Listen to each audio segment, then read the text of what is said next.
Oh man, I forgot to put coffee in my cup. This is a bad way to start a stream. It's a very, very bad. It's a bad way to start a stream.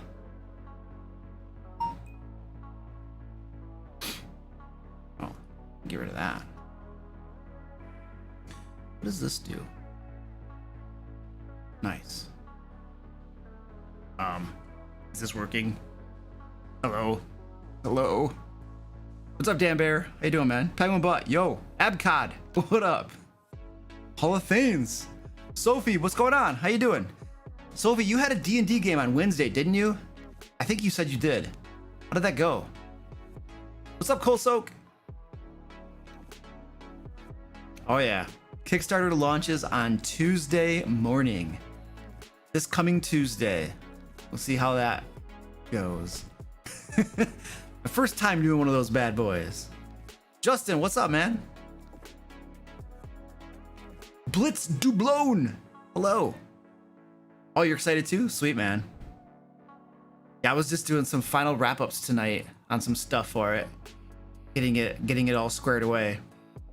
Trying to lock in some of my the pricing for the tiers and stuff like that.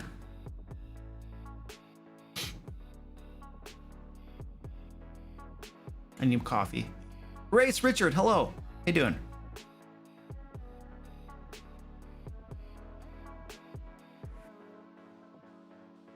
Real good. Not to blow my own horn, but I done an awesome role play. All right, sweet. That's awesome, Sophie. I'm glad to hear that. Yeah. I always feel like after a D&D game, I always have a pretty good feeling of like how well I did as a dungeon master, you know. There's some games I walk away from and I'm just like, oh, I could have done so much better, and then I'm like, I could have done this and that, or this is what went wrong. And there are other times when you walk away and you're just like, oh, that was an awesome game. Oh, awesome game. I tend to be harder on myself than I probably should, though. I tend to be very critical of myself. So if I make just a small little thing, I beat myself up over it. I don't know. It's some sort of curse of something, I imagine. Clockwork, hello. Sam Long, BK Dan, what up? Burger King Dan. All right, BK Dan, I'm just gonna tell you right now that every time I see your name, I'm gonna think of Burger King. So if we go off on some weird tangent about cheeseburgers and French fries, I'm going to blame you, BK Dan. I just want you to know, all right? And I'm going to encourage others to lay blame at your feet as well. Although talking about cheeseburgers and French fries isn't a bad way. No, that might be a mistake. We should probably not do that tonight. It's just going to make me want to eat garbage that's not good for me. David Davis, what up? Been watching your vids, first time being able to see the live stream. Cool, man. Welcome aboard, man. We hang out, we answer questions, we goof around. The best part, I'm gonna be honest with you, I'm gonna be totally upfront. The best stuff happens on Twitch. We have like YouTube is like meh, okay, that's great. We're live streaming on YouTube, yay. But Twitch is where the fun happens. You guys make me do push-ups, I dance, I sing. I mean, obviously that's not super D&D related, but it is pretty fun. And I must mention too, David, I am a very good singer. It's like my hidden talent. You know how when you make an NPC in D&D and there are NPCs are like just like, oh, whatever, it's a shopkeeper, but he has a talent. He has like a secret talent that nobody knows about. Well, my secret talent is singing. It is singing. I'm very, very good at it. Can we get a cat strike? The cat strikes happen on Twitch, my friend. And they are not free.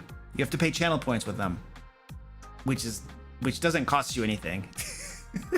So they're basically free, but kind of not. I don't know. Beth N, hello, how you doing? Munchkin, what up? Jake the Gray, hello from Brazil. Hello back to Brazil, dude. Golos, what up? Oker Duke says Luke is amazing at singing. Yes, I am. I am so good at singing. So Sophie says, I may or may not have scared my DM when I was role-playing my character. She was angry that my party considered letting werewolves go on their merry way. She's a blood hunter. Oh, dude. Yeah, you should have just attacked them and forced the combat. I forget to sing as the barbarian. Well, what happens, Peleg, is I end up singing the first time as Luke, and then I forget that I was supposed to sing as the barbarian, and so I have to do it. I have to do it a second time. So you guys end up getting like 2 for the price of 1. Zoink, Scoob. You're kind of on time for the stream, to be honest. Yeah. They cost time. Yes, they do cost time. Yep. Yeah. Dude, I'm telling you, Twitch is so clever in how they set up their streaming platform. The channel points, they're very, very clever in, how shall we say, encouraging people to stay on their platform. They are very, very good at it. I'll tell you. I mean, they got me. I prefer being on Twitch than YouTube, so it's working on me. And actually I do watch some streamers over there. Do your cats ever interrupt a D&D session? No. I mean, they might distract me and I might pet them, but they don't actually do something like knock all the minis off the board or anything, you know. Hey, Fred. The push-up thing. Yeah, I've been practicing. My goal, Fred, is that in 5 years, I will finally impress you by the quality of my push-ups. I just want you to know that. Hey, Leon, yes, I agree. The barbarian is amazing. Yeah, good to see you too, Munchkin. I can't actually, all I can see, Munchkin, is your avatar and your name. Like, I can't actually see you, but it's good to see what you type. Sebastian, P. Gates. That was German. So Sebastian, I took quite a bit of German back in college, but that was like 15 years ago. So I've forgotten most of it. I was dang good at it though, back in the day. But you know how it is, dude. You don't practice the language, you're gonna forget that stuff. My DM, well, we haven't started the questions quite yet. I have to start the stream off. You know what I need to do? C. LaRue, hello, how you doing? Your cat sit on your map, Alex? Nice. Beth N says, why did you move the last 2 hours of Friday streams from YouTube to Twitch? A couple reasons. First of all, I'm pretty close to making partner on Twitch, and once I do so, they're going to require me to only stream on Twitch. And so I'm trying to get folks accustomed to being over on Twitch. That's the primary reason. The secondary reason is a purely selfish reason. I enjoy Twitch a whole lot more. It is a lot more fun for me to stream on Twitch. So, you know, that's just me being selfish. But eventually I'm going to be required to do it anyway. So I'm like, I should probably start getting folks into the habit of going over to Twitch, you know. So Helsing, hello, what up, dude? I'm gonna get some coffee real quick, and then we're gonna get off this starting soon screen, and we're going to start doing the question and answer stuff. So give me a hot second. Dan says I enjoy Twitch more too, so keep being selfish. I'm telling you, the Twitch makes it's a better experience for both the streamer and the people watching the stream. I swear to you. Yeah, it's a better experience overall. It's a better streaming experience. So yeah, I'll be right back.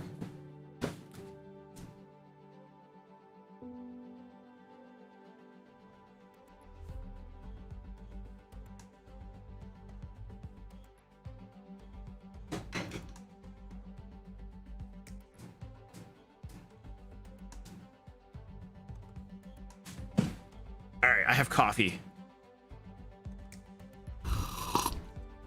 And as proof, I have a camera, so you can always monitor. Yes, I agree. Twitch is a little glitchy. Part of the reason that Twitch is a little like glitchy on the streams and stuff is that they don't give variable bit rate or whatever streams to everybody. So like I can only broadcast at like 720p. Or whatever I designate, you know, over on Twitch. Whereas on YouTube, I have a variable bitrate stream. So like if your internet sucks, then it will lower the quality automatically for you. Whereas Twitch doesn't do that. They do it for some people, but I'm not important enough for them to give me that feature. And so if you have a bad internet connection, like you're gonna struggle to see my 720p, you know? So that's part of the reason, in all honesty. I'm not special enough. Okay, let's start this. Oh yeah.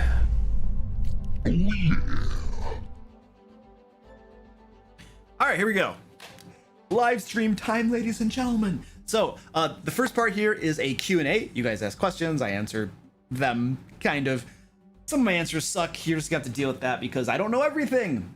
Maybe people in the chat will help if I don't answer your questions, or my answers are very unsatisfying. You know, it's life. You know, I don't claim to know everything. I just try to lie as best I can, I guess. So the first part here is going to be here on YouTube, Q&A for about 2 hours or so. Just throw your hashtag all caps question mark please for your questions. I just got a cat in the box. Hold on a second. Okay, so my cat Squirty Pie just went in the box, so we gotta pull her up on the camera right here. And mommy's coming over and wants attention apparently. So the first part here is gonna be Q&A here on YouTube, and then the second half we're gonna go over to Twitch and we are gonna create some puzzles together. And the way I handle every Friday, we create stuff together here on stream, and everything that we create together I publish over on my site, thedmlair.com, where you can get it for free to use in your games. That's part of the gig we do around here.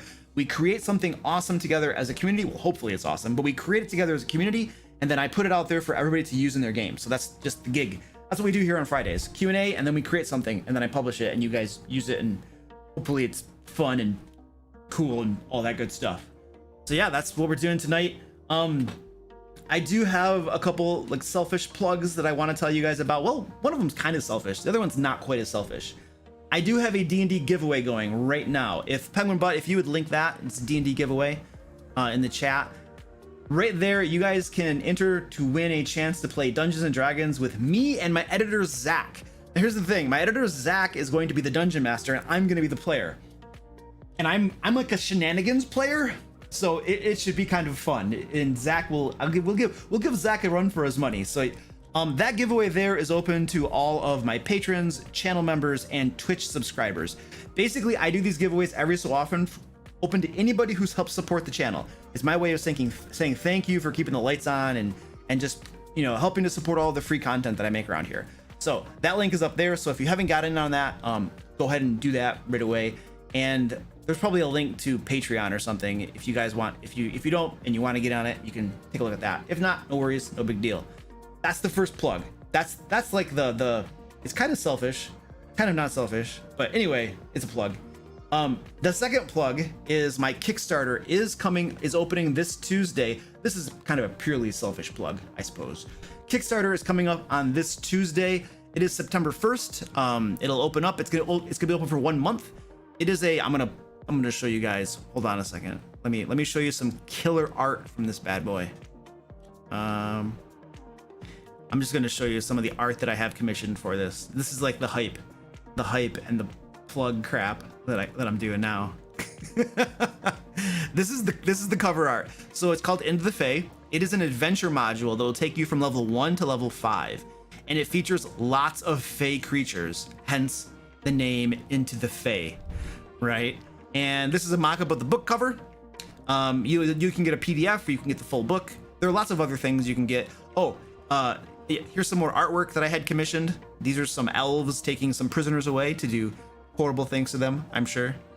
This is an example of the maps I'm having done. My dungeon cartographer Lonnie is working on these things. This is just one of them. Some monster art, and then dice bags. So I'll have dice bags. The one on the left is the Kickstarter exclusive one.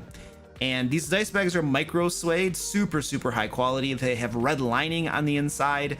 These are not the cheap garbage ones you buy at the game shop that fall apart in a year or two. These are the ones that are gonna last for a long time. Kickstarter shirts, I'm actually wearing one of these shirts right now. And these things are like, you know when you put a shirt on and you can tell when it's like really thin, low quality stuff, and then you put a shirt on and you're just like, oh, hey, these are actually like really decent quality. And Penguin Butt has one too. Penguin Butt has one of the shirts. Hopefully she thinks it's decent quality too. They come in ladies as well. You know, you got the guys and the ladies stuff. I'll have some tactical tokens exclusive for the Kickstarter, made from some of the art that I'm going to be having commissioned for the book itself. And here's some examples right there. And then these are just some more art that I've had commissioned. So I have different artists already lined up, and they are absolutely incredibly amazing. So this is going to be a really cool, high quality product. So yeah, that's coming out Tuesday. So there's the little plug. You're wearing it right now? Oh, cool. I'm wearing it too.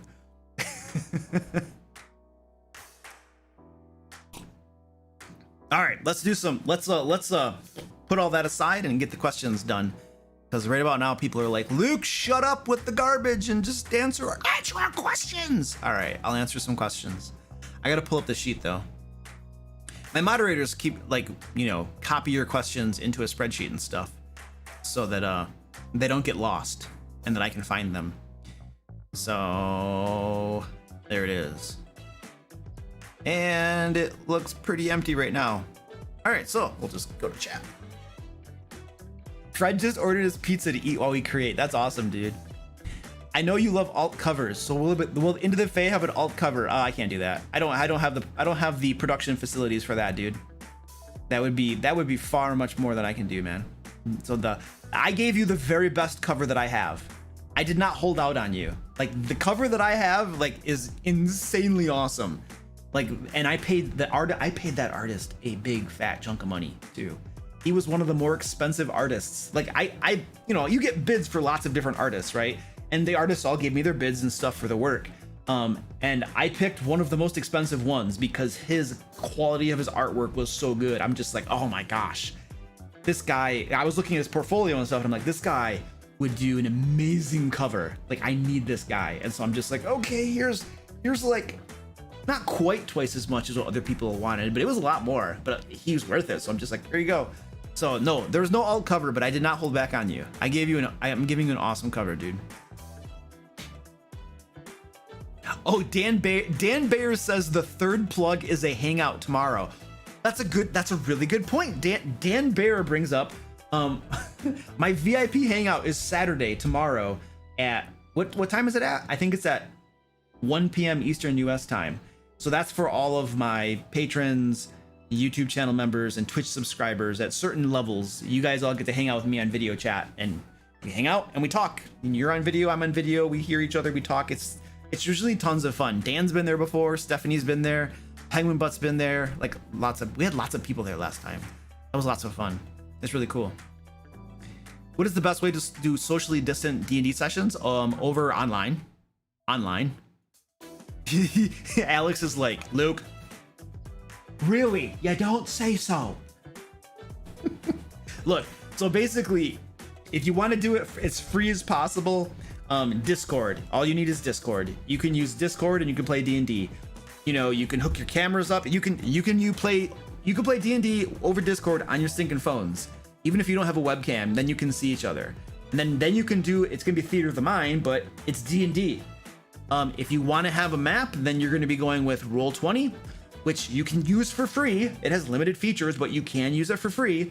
Or you can go with Fantasy Grounds, which I don't know if there's a free option for Fantasy Grounds. I don't use Fantasy Grounds. Unfortunately, when I was choosing between Roll20 and Fantasy Grounds, I chose Roll20. Now I'm kind of stuck with it, even though when I see Fantasy Grounds, I'm like, oh, it looks so beautiful. So I don't know. Either I chose wrong or I chose well. I don't know. But sometimes I regret that choice. But I've kind of chose one. Anyway, yeah. Instead of Discord, I actually use Zoom instead of Discord for the video and voice chat because it works a whole lot better. And I like it more. What's the most important skill a DM should master? Oh, geez. Brian Bates, holy crap. The most important skill a DM can master? Dang. I have no clue, dude. What is the most important skill that a DM can master? This may or may not be a cop-out, but I think the biggest skill that you can implement that is going to serve you the best in the long run is going to be continual improvement. Now that sounds like a cop-out. You're like, well, that's not even a dungeon master skill. No, but it's like a life skill. So here's the idea. Continual improvement tells you don't have to be perfect today. You don't even have to be good today. You just have to be a little bit better tomorrow, and a little bit better the next day, and a little bit better the next day. And you just keep getting better by better and better as you go. You don't put massive expectations on yourself out of the gate. You just say, hey, I am who I am. I can do what I can do. I'm going to do it, you know, and it may not be very good, but I'm going to figure out a couple things I can work on. And the next time I'm going to work on those things. I'm going to get better at my maps. I'm going to get better at my voices, if that's the thing you like to do. I'm going to get better at creating NPCs. I'm going to get better at narrating. I'm going to get better at giving descriptions. I'm going to get better at working with my players to understand what they like and then creating those things in the game so that they find the game fun and interesting. So I feel that that skill is going to serve you better over the long run than anything that I could possibly say, you know? And I don't know that there is necessarily a universal most important skill to have either. If you actually get down to nuts and bolts of like, oh, it's creating NPCs, it's doing voices, it's, you know, I don't know that there's a single one, because you have amazing dungeon masters all over the place that do play their games differently. They run their games totally differently, and players still have just as much fun in any given game. And, you know, some dungeon masters are really good at certain stuff and others are really bad at it. And so I don't know that you can necessarily even measure it that way, because everybody's different, you know? So I also recommend, there's also the concept too of like doubling down on your strengths. Some stuff we suck at. Like, if you take your analysis of how you are as a dungeon master and you're like, you know, I'm really good at these things and I suck at these things, you could spend all the time in the world working on the things you suck at and make hardly any progress on them, because they just don't lie within the realm of your natural talents. But if you double down on the things that you're really good at, and then you can really grow those things because you're super good at them, and those things will make your game so amazing that, yeah, you still have weaknesses, but they're overshadowed by the strength of your strengths, you know?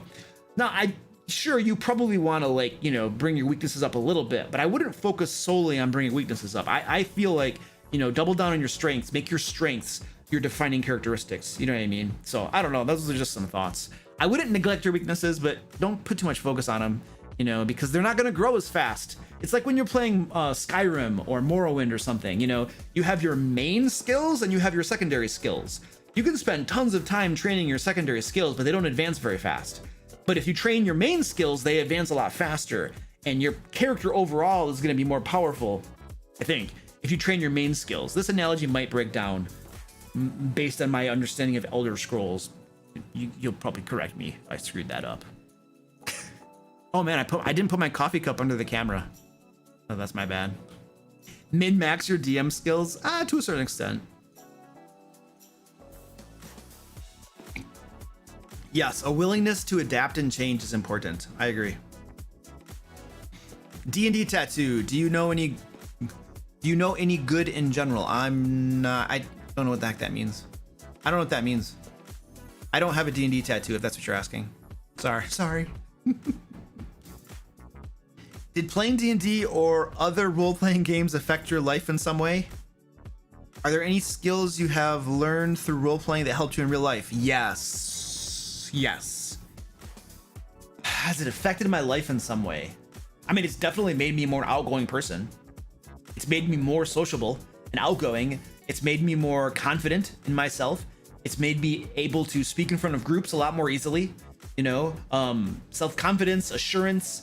I don't really suffer with anxiety and crap like that, but like when you are constantly performing, essentially, in front of performing, not in the sense of like, I'm gonna sing a ballad to you, but performing in the sense that like there's pressure on you to do something and everybody's looking at you, and if you crash and burn, everybody's watching you crash and burn.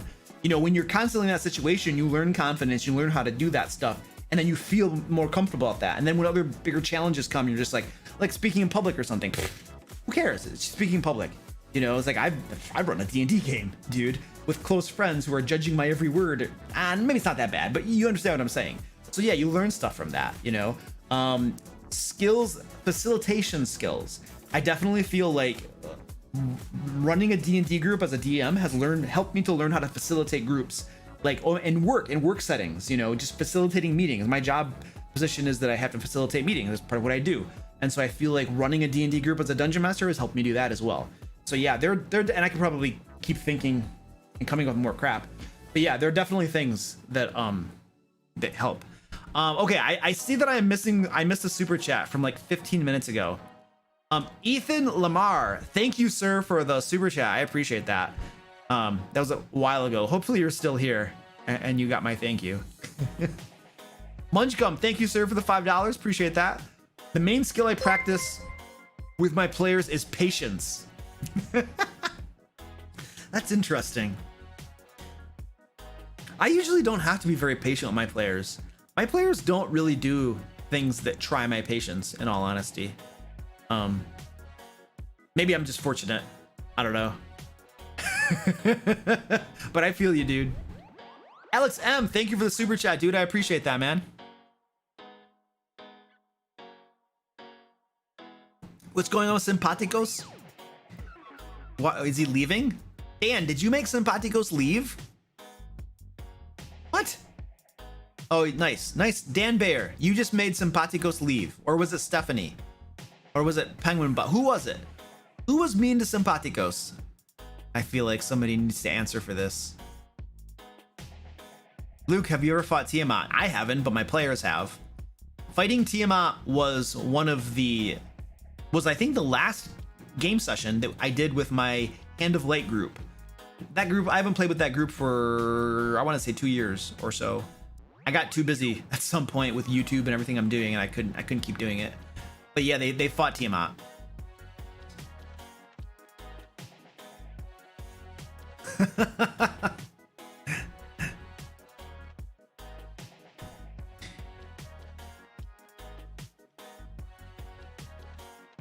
How do you deal with the TPK? Didn't I make a video on that? Maybe that's an upcoming video. Oh, that might be an upcoming video.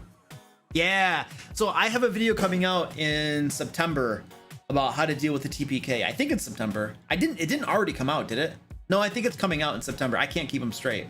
I have a video coming out on how to deal with the TPK. So basically, I mean, in a nutshell, there'll be more information in the video, but in the nutshell, there are really two ways, I guess, to deal with the TPK that come to mind. Everybody just rolls up new characters at the same level, and you keep playing the campaign. That's one option. That's the option I usually go for. As long as my players still want to keep playing the campaign, as long as they like it and they're interested in it, then everybody just rolls up new characters at the same level. At the same level, I can go on a rant about, oh, you're gonna start over at level 1. Or I'm gonna take away a level or 2 from you. Just start at the same level. Let's let me play the game. I worked 3 years to get to level 15. Just let me keep my level, and then we can keep on playing the campaign. But don't knock me down to level 5. Hey, I know we all died. Listen, you don't have to punish me for having died. Like, I lost my character that I was attached to, possibly, that I enjoyed playing. So, like, that's punishment enough. You don't have to take away levels. Okay, so option 1 is roll up new characters at the same level and keep playing the campaign. Option 2 is, and I've never had this option happen to me, but I think I usually ask my players, basically, hey guys, are you having fun with the campaign? Do you want to continue? Or if it's kind of like so-so, we can do something different. I can make up a new campaign. We can start over from level 1 or the same level, depending on what you guys want, and we can just start a new campaign with a new story and plot line and crap like that. So those are the two ways that off the top of my head you can go when you TPK. But the game keeps going. The game does not stop just because you all died. I mean, there's no need for tears and crying. All you did was lose. You just lost some characters. You can roll up some new characters. It doesn't take that long, especially if you have D&D Beyond. It's like boop, boop, boop, boop, boop, boop. Okay, we're ready to go. Why do I not make my own world? It's too much work, and I don't care enough. I feel like the dungeon masters that make their own worlds, they do it because they want to, because it's their outlet for their creativity. They find it fun and enjoyable, and they want to do it. And that's awesome. But that's not me. Like, I don't want to create my own world. Like, the outlet for my creativity is designing the adventures. I enjoy designing the adventures that take place in the world, but I am happy to use a pre-existing world where people have already done all of that work and I don't have to redo it. So yeah, I mean, primarily I don't want to, because I don't personally see a whole lot of value in it for me, and players, honestly, I kind of feel like when I'm a player, I just don't care what game world it's set in. To me, the interesting things are the adventures. The world is a backdrop, so it's like, yeah, I don't know. Where was I going with that? I don't know. I don't make my own worlds. It's a ton of work, and I don't see the ROI on it for me, you know. Players might enjoy it, players might not enjoy it. I have been a player in homebrew worlds that I thought were bad, and I wish the DM would have just used the pre-existing world. So I mean, it could go either way. I don't know. It just depends on how good the world is. And there are probably pre-existing worlds that are just boring and dumb too, that you wouldn't want to use. So I don't know. Those are some thoughts on creating my own world. How do you deal with players who want to be overpowered? They have to follow the rules, Golos. As long as they follow the rules that are in the official core rulebooks and they're creating OP characters, then, you know, I have some min-maxers in my games. I have some players who like to create powerful characters, and that's never caused a problem for me. I'm always able to adjust things accordingly. I just make everything more difficult. It's some people, so like I've seen this argument before where they're like, oh, well, you know, if you have a really powerful character or two and then you make the entire game more difficult, all the weaker characters suffer. No, it doesn't actually work that way. It doesn't actually work that way. Like, the argument on paper, in theory, is a solid argument, but in actual practice at my game tables, I have never found that to be true, ever. I have had super powerful characters like Dalinor, the Paladin with a Cloak of Displacement, who could also cast Shield Spell, and then some really weak characters like, I'm not gonna name names, and then they go up against powerful stuff and it all evens itself out. It's not a problem. So if I have really powerful characters, then I just kind of bump everything up a little bit. Whoop, everything gets a little more powerful. Now, if you're running a module, does that make it more work for you? Of course, you got to bump things up. Add an extra monster in there, give them some more hit points. Actually, I don't actually like the idea of more hit points because that just makes combats longer. I would rather have, if you need to bump it up a little bit, have the enemies do a little bit more damage. Give them an extra attack or something. I don't know. Just a thought, or increase their damage die, or I don't know. You can figure it out. Yeah, that's how I deal with OP characters. I just adjust my game. It's not that hard. It's really not. Once you've done it and you get the hang of it, it's really not that big of a deal. Have I had an issue with the Elven Accuracy feat? No, I haven't, because as soon as I read it, and my players actually showed it to me. My players from my Sword Coast Guard group, that is now my Curse of Strahd group, they showed me one of them. I think it was Dalinor. I think it was Sympathicos. He's like, Luke, have you seen Elven Accuracy from Xanathar's Guide to Everything? And I was like, no, I haven't seen it. And he showed it to me, and I was like, holy crap, that's horrible. And he's like, yeah, it's so stupid broken. I'm like, yeah, that's pretty broken. And then we were like, okay, excuse me, announcement, everybody. Elven Accuracy is not an allowed feat. Thank you very much. Okay, go back to your, go back to your pizza. Yeah, we just don't use it. It was Elven Accuracy and then Healing Spirit before they errated it. Why did it take them 3 years to errata Healing Spirit? Like, I feel like as soon as it was released, everybody knew that Healing Spirit was broken. And then it took them 3 years to like, okay. Come on, guys. It should have never made it out of playtesting. I guess we were the playtesters. I have a player whose character has fallen in love and seduced an NPC, but this NPC is secretly the big bad. I think I can use this to make my game way more interesting. Do you have any ideas? No, I don't have any ideas for that. I agree that could be interesting, and you gotta put those gears to spinning in your brain to figure out what you can do with that and how you can make that fun and interesting. That's on the Dungeon Master to do that. That's the work of the Dungeon Master, to figure out how to do that. Security camera, what up? I have a DM who constantly changes their ruling on game mechanics based on the latest tweet from Crawford. Any recommendations on how to handle him? Yeah, beat the, I mean, yes, speak with you. So, look here's what I do. If there's a gray area in the game and I'm not sure how to rule, sometimes we literally just Google it really quick and see if Crawford has said something. If he's made a ruling on something, I usually go with what Crawford says. Usually, not always, but usually. Just because I like to play by the rules. It gives everybody a common foundation by which to play from. I don't have a ton of house rules and all that kind of crap. Some, but not a whole lot. So like I usually try to follow the rules. If this is causing a big problem, if he's all super wish-washy, then you got to talk to him and explain why it's causing a problem for you, you know, what your concerns are, and then see if you guys can come to a reasonable understanding of how to have things go forward. This is the thing that you do when you have a misunderstanding with someone. You have a conversation and you explain why this is a problem for you, and you ask if there's a way you guys can figure out an arrangement that works for everybody. You know, you have to talk it out. That's the solution.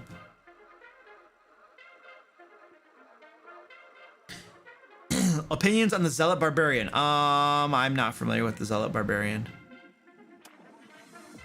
I prefer specific questions to thoughts about or opinions about that may or may not get you what you're looking for. Like if you feel that, like, let's just pick the Zealot Barbarian. If you feel the Zealot Barbarian is too weak or too overpowered or has a big problem, then say it and ask me what I think about this particular thing about the Zealot Barbarian and what the problem is. Like be specific in the question, and I'll give you there's a higher probability of me giving you a quality answer. Otherwise, I'm just gonna be like, I have no opinions. I'll give you a crappy answer. The quality of the question dictates the quality of the answer. That's probably a good motto. Yeah, that's interesting.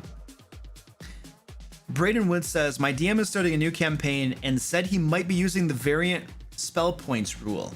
Okay, I'm not super familiar with that, but I think I kind of know what it is. I was just curious on your opinion of the rules was. I just admitted that I don't know what it is. I could have, if I hadn't have said that, I could have just lied to you. I would not do that. Well, I am a dungeon master. I'm pretty much in training. I'm training to be a professional liar. You know, let's see if we can find this. Spell points. Spell points. Is D&D Beyond going to find anything? D&D Beyond cannot find anything about spell points. Does anybody know where in? It's got to be in the. I'm pretty sure it's in the Dungeon Master Guide, right? Dungeon Master Guide. It's probably some sort of variant rules or something. Where would we find this? Because it couldn't find it. The search functionality is so horrible in D&D Beyond. I couldn't actually find where it is. I know it's the DMG. I know it's the DMG, but I need like a page number or something. I probably, you know what? This is sad. It is sad when you have to go to the actual book to look something up, and the book, looking something up in the book is faster than typing it online. I'm gonna look up spell points. I want to see if there's something about spell points. If there isn't, we're gonna have to skip this question. Spell points, 288. Okay. Now I'm gonna go to page 288. Thank you, D&D Beyond, for totally failing. Your search functionality is absolutely abysmal. Please, somebody let them know that. They know that. They are working on it, I'm told. I just want to make sure they really, really know that. Now I gotta find out where. Okay, Dungeon Master's Workshop. Modifying magic items and stuff. Okay, creating a spell. Spell damage. Creating a magic item. I'm trying to see if I can find this. This is so dumb. Where are these? Okay, here we go. Finally. Thank you. I literally typed in spell points in the search bar and it couldn't find it. Wow. It's so bad. All right, so basically it sounds like you get a pool of spell points, and each level costs a certain number of points to cast. So that way you're not limited to a certain number of slots per level. You get these things. Okay, so here's my thoughts on this. Conceptually, I think it gives spellcasters more versatility. It's going to allow them to cast more high level spells than they would otherwise be able to cast. So my thoughts on this are that it could work really well. It could be kind of cool. People might like it. It might also turn out to be way too powerful, or maybe it's underwhelming. I don't know. It might be underwhelming.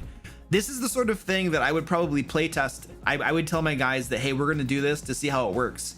And if it fails, then we're not going to use it, or we might change it. But I've never used it before, so I can only give you like my gut response. It sounds cool. It sounds like it might be fun and good for spellcasters.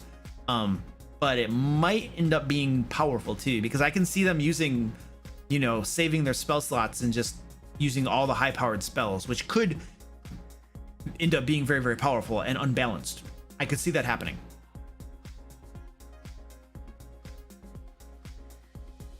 Have you ever played Magic the Gathering? Yes, I have. I played it like 3 or 4 times. What loot could you recommend to give players apart from gold and magic weapons, because I want to spice it up for my next arc? So yeah, that's what you got, dude. There are a few other things in the Dungeon Master guide. There's some things in there. There's like, I don't know, there's some other crap in there. Off the top of my head, properties, buildings, properties, even ruins that they got to fix up. My Ancient Dragon group is acquiring properties throughout Waterdeep, and they love it. That's like one of the best rewards they can get, it almost feels like. So you can give them that sort of thing. You can give them titles, honors. Yeah, I don't know. I could do a Google search. There's probably some place out there where I can give you some more ideas. But yeah, if you want to spice up loot, you're gonna have to put your brain to thinking, or see online if other people have ideas for how to spice up loot. I gave you a couple ideas. I already answered that one.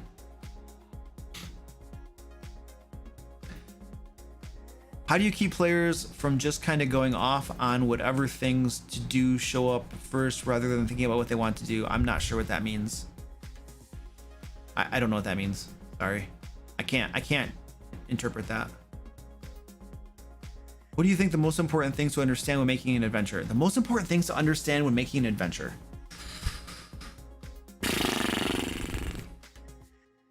Well, most important things to understand? I think you want to have a variety of things in the adventure.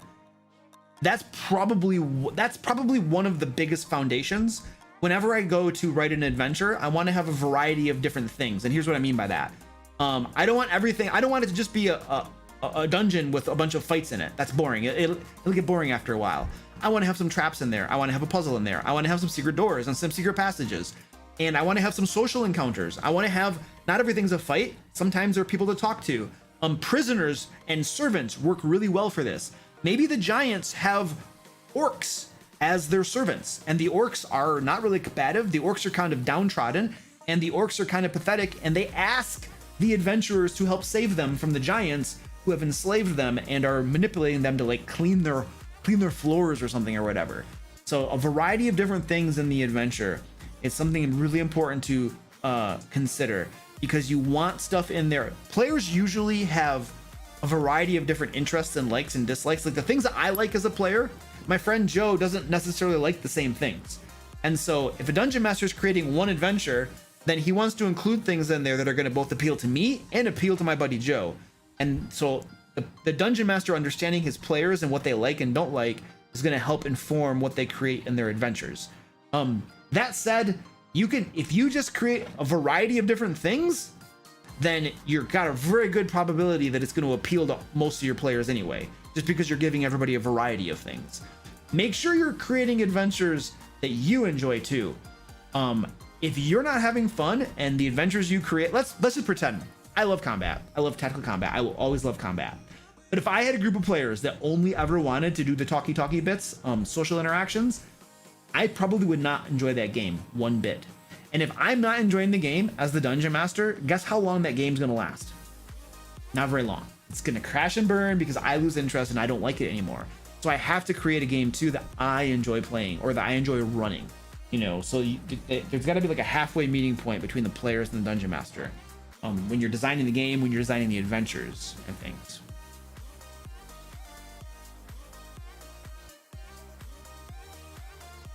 So my cat is biting me. Squeaky, stop. He's down here, he wants me to pet him. He's just biting me. What makes you have fun running a D&D game? I don't know. I have no idea. I just like it. That's a bad answer. I just don't know. I just like doing it. It's fun. I like thinking before I create the adventure. I like looking through the monster manual and other books of monsters and then thinking up a concept of an adventure. And then I like preparing it and planning it. And I like creating it, you know? That's enjoyable to me. I get excited to just create the adventure, you know, to create a situation, you know, and then, you know, you put it in front of your players and you don't know what they're going to do, you know, the way I run my games, I create a situation, which is the adventure, and then the players can approach it from almost any direction they want. There's probably an obvious way to do it, but I'm open to the possibility of them doing unorthodox things to solve the adventure. And then just seeing what they do, and then they play through it, and you react based on that. You know, I have lots of fun with combat, tactical combat. I really like combat. It's something I love doing. I love the variety for a dungeon master.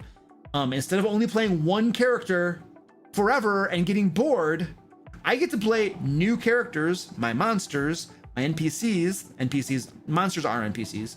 Technically speaking, I get to play them new every single week. Every single time we play, it's a new experience for me. So there's massive variety and fun, and I get to exercise my creativity and create things and do things. You know, all that stuff is. I remember I was reading some comments the other day.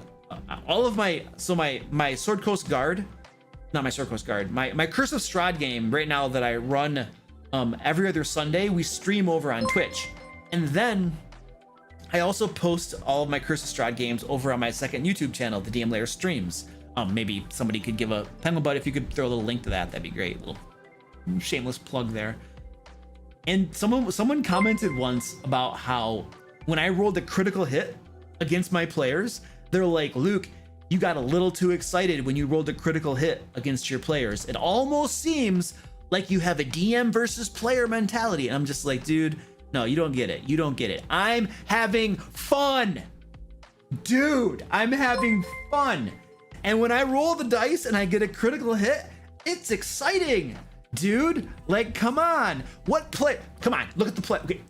Okay, What player out there, when they roll a critical hit, is like, oh, it's just a critical hit. Oh, I'm sorry. I rolled a critical hit against your troll. I'm sorry. Oh. It's ridiculous. Dude, I'm having fun. I love combat, and it's fun to me. All right. Man, I read that comment and I'm just like, okay, whatever, dude. It's not. Ask any of my players. I am not a DM versus player DM. My games are challenging. My combats are challenging. Ask my players. I have very challenging combats, but it's not DM versus player. I want them to win, but I want them to earn it. And there's a distinction between that and DM versus player mentality. Ethan Lamar, thank you, sir, for the $3 super chat. I appreciate that. The question is, why do you always wear Hark rune necklaces? So these are like Viking rune necklaces that I wear. Honestly, the reason that I always wear these is I went on vacation once up to Mackinac City, Michigan, and they were selling these up at the Enchanted Knights shop up there. And I thought it was really cool looking, and so I bought one. And then when I started making YouTube videos, I was like, hey, you know what would be really cool if I wore some like jewelry or something. I actually don't like really wearing jewelry. I wear rings on my streams and stuff. I do not like wearing rings. They are uncomfortable to me. I don't like wearing necklaces because they're uncomfortable to me. But like, you know, I'm doing videos and stuff, so I'm like, I gotta have bling on me, you know. I do always wear this earring, so the earring doesn't bother me. So I actually have not taken this earring out for probably like a year or two. It just kind of sits in here all the time. It's stainless steel, so it doesn't go bad. It doesn't have an expiration date. So basically, then I started wearing this, and then I got a few more, and so I just have 3 of them now. I have 3 of them now that I wear on my streams. I had 4.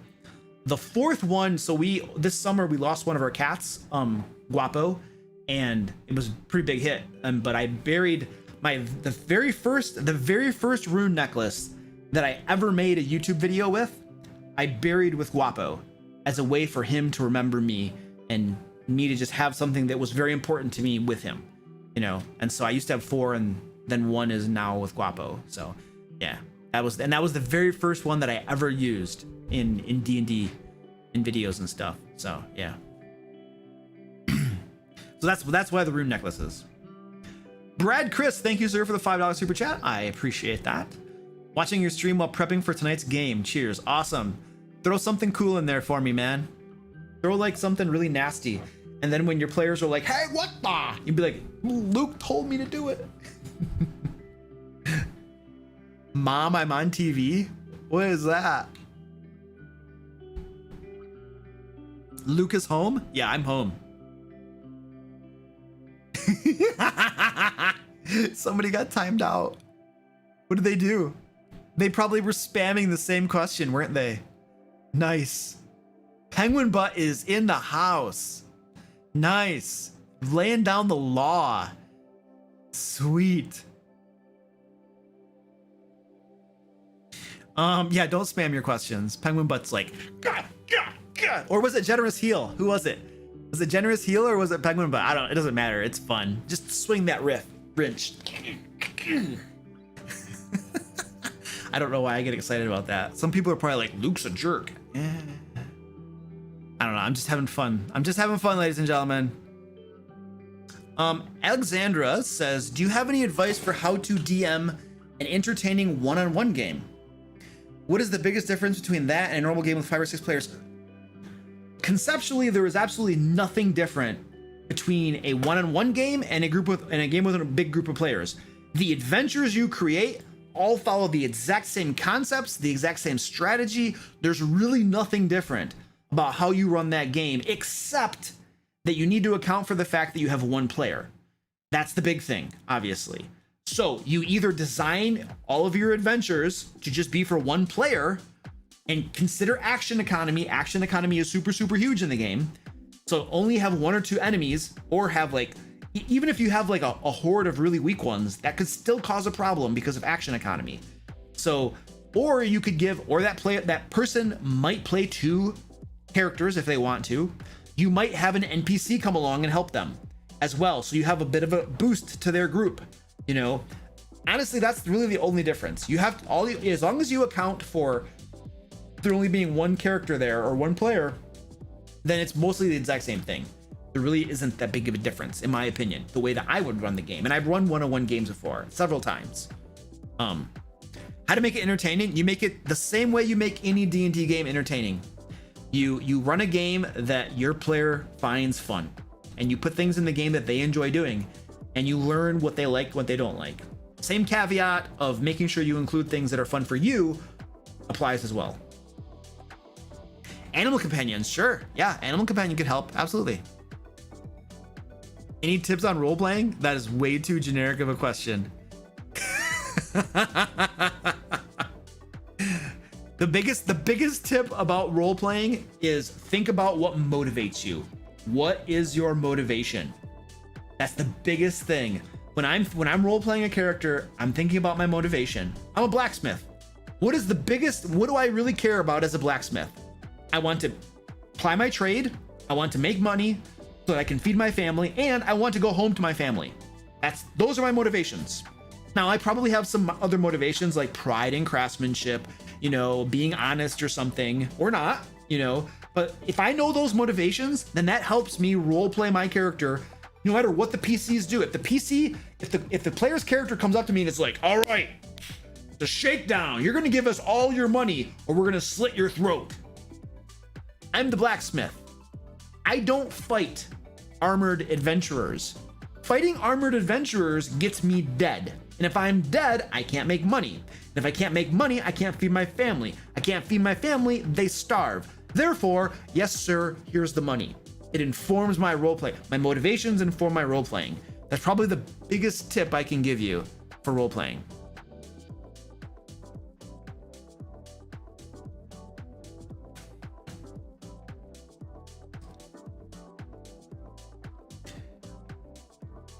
Zach C says, what do you think makes for an interesting big bad versus a bland generic one?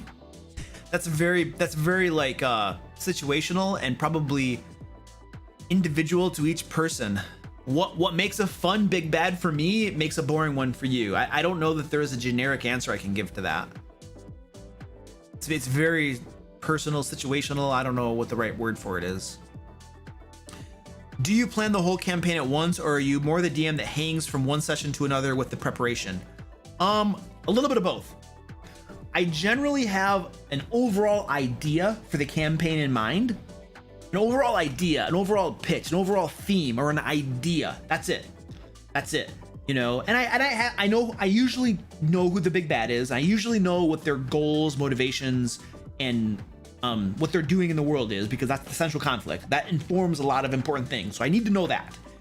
But then there's a lot of middle ground there, right? Because the big bad, you're not going to encounter the big bad until level 12 or 15 or 20. Who knows? It depends on how long your campaign goes. And that might go longer and longer, you know? So I might have originally planned Lord Paxton to be encountered at level 12.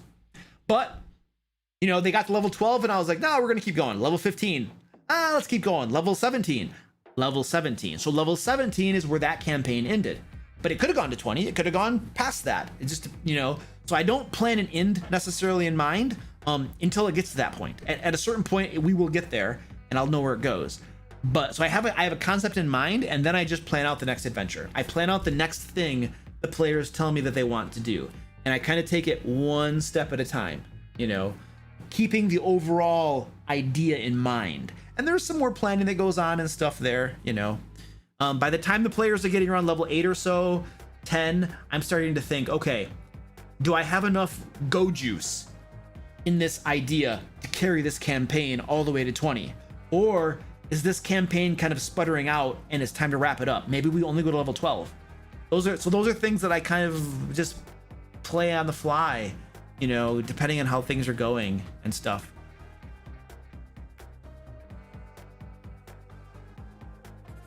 How do you handle two PCs who tend to take charge of decisions and shut down the other PC's ideas? Yeah, I talk to them. So you have like you have a couple domineering players who are just loud and they throw their weight around, so to speak, to make sure they get their ways. As the dungeon master, it's your job to step in and make sure that the other people's voices are being heard. That's part of what the DM needs to do. You're there running the game. You're in charge of the game. Like whether you like having to do that or not. You know, like I remember watching a video once where the dude was like, you know, if there's a player who's cheating or doing something bad, it's not the DM's job to deal with that. It's the whole group's job. And I'm just like, that's great in theory, but the DM is the leader of that group. Whether the DM likes it or not, you're the leader. Step up, put the big boy or girl pants on, and take care of business. You know, so like in this case, like, hey, you know, let's hear what Fulano has to say. You know, and then let's consider what he has to say as well. And it might mean a private conversation with these people, be like, hey, you know what? You're strong arming other people in the group to do what you want. And it is very important in my games that everyone has a say in what the group does. So like, I need to ask you to, you know, bring it down a level, let them have a say in what we do as a group. And then, you know, maybe we do stuff that they want from time to time. Shoot, if you need to, you can put it to votes and stuff like that.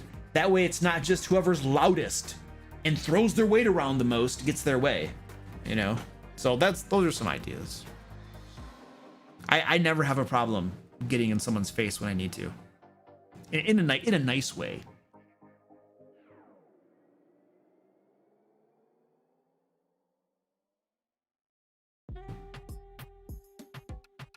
How do you involve players' backstory into the game? I find it hard without making it obvious it was shoved in. It will be obvious. It will be obvious. Because your player will recognize, hey, that's from my backstory. It doesn't get any more obvious than that. The moment they recognize that something from their backstory becomes obvious, there's nothing wrong with it being obvious. It doesn't matter how obvious it is. I involve my players' backstory stuff into my games. It's harder to do when you're running a module, but when they're not running a module, that's something I definitely try to do. and it's really hard not to be obvious about it. And when I do it, it's usually pretty obvious, but you know what? My players don't care. Well, maybe they do, but they don't tell me that. You know what they do tell me? Thank you for including the backstory stuff. Or I'll read comments where they're like, oh yeah, you know, we're starting to see more of our backstory stuff in the game, and that's really cool. Like, you know, it doesn't have to be obvious. Whether it's obvious or not, the players don't seem to care so much. What they really care about is that they see the backstory stuff. And that's what, you know, so I wouldn't worry too much about it being obvious, dude. I usually use it and it's pretty obvious. And my players still always love it and they always appreciate it. So I wouldn't let that be a hang up for you. Hayes Mag. I can't say that word. Adoy. Sorry. What up, dude? Thanks for the $4.99, man. I appreciate that. Thanks, dude. It's really cool.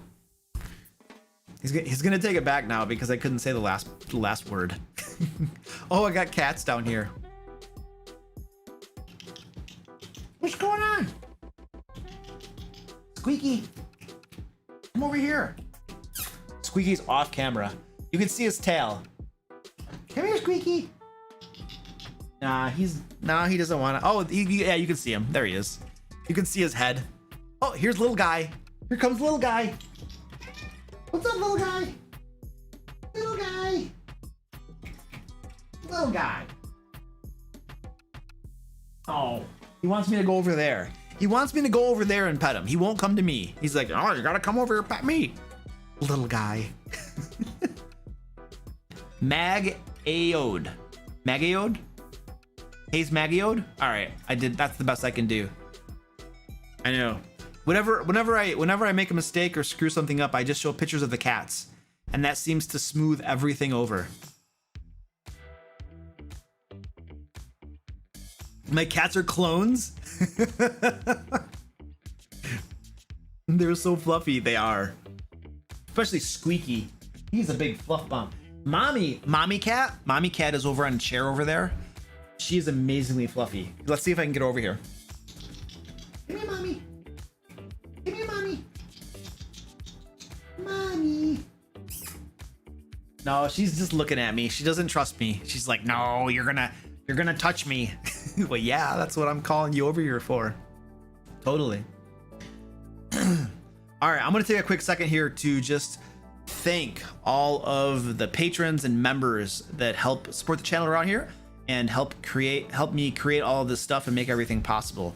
In particular, I want to give a shout out to Andy L, Beoban, Candy Sora, Clammed Oyster, DM Silver, Drake H, Elisa Goose, Float 71, Goliath Cleric, this type is kind of small, Iron Lord 79, I saw him in chat. Oh, Elisa Goose was here too. John Kenny, Joe M, Joseph H, Kurt Y, Lord Humongous, Mr. T, Nathan, Penguin Butt also in chat, Rainier the Conqueror, I think I saw him too, Sophia W, Son of a Sofa Man, Tactical Tokens, Theta Tag, and Yokai. Thanks, folks. I appreciate supporting the content I make around here. Dito Fox says, no thank you, Luke, for the great time. You're very welcome, dude. I'm hungry.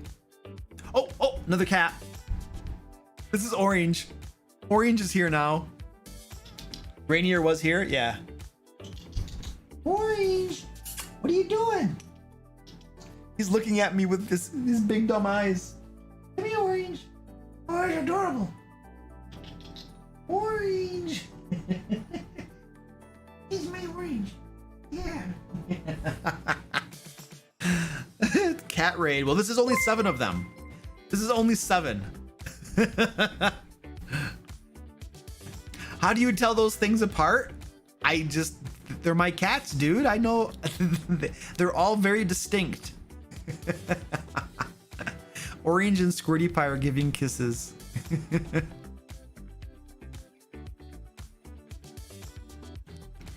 Oh yeah, we have a Zoom meeting for Patreon, YouTube, and Twitch members tomorrow. Yeah.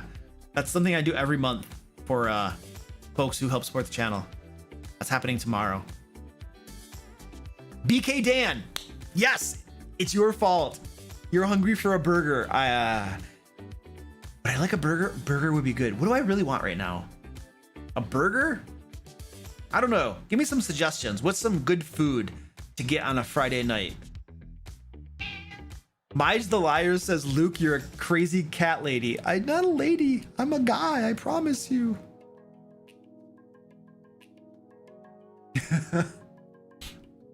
Hey, Alex M, thanks for the $5, man. Since healing spells don't work on constructs, how do you heal a Warforged? Repair spell. Well, I used to play Dungeons and Dragons online, DDO, and there was a spell called Repair, and it healed Warforged. But I'm pretty sure that Warforged still are affected by positive healing energy. I think healing works just the same. And I'm gonna be in all. Wait, hold on a second. Let's look up Warforged. Let's look up Warforged on D&D Beyond and see, well, if it can find them. If it can find them. Warforged. Is healing actually a problem for Warforged? Let's see if it says anything.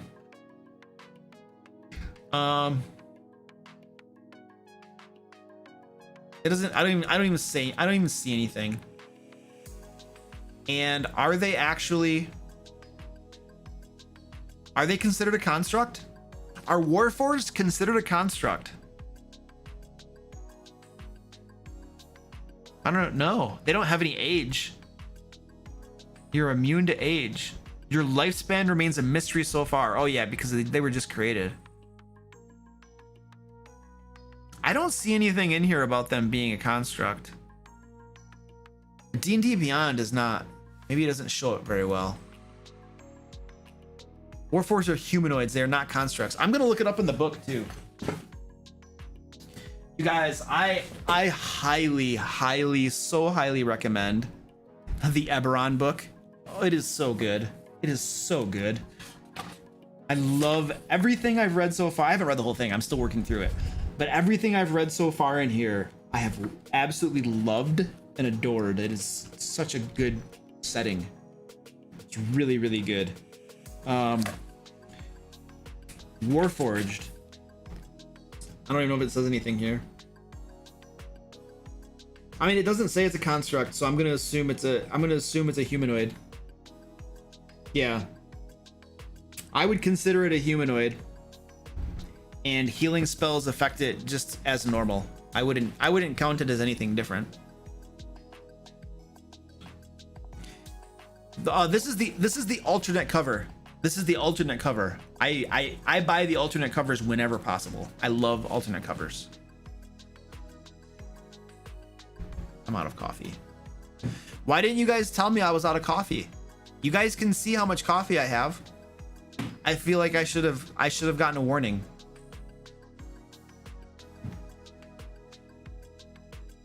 It's very sad. Super sad. I feel like my DMs only use my backstory for trauma purposes. How do I avoid doing that? What does that mean? How do they use it for trauma purposes? Like they take something in your backstory and then they like kill off somebody important to you or something? Like, what do you mean by that? If you see certain things that they're doing that you don't like, just don't do those things. That's probably the easiest answer. I need coffee.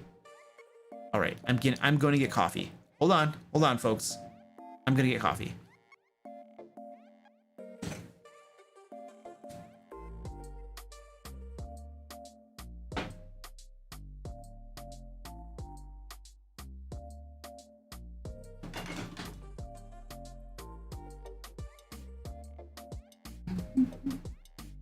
There's cats all over the place. So many cats.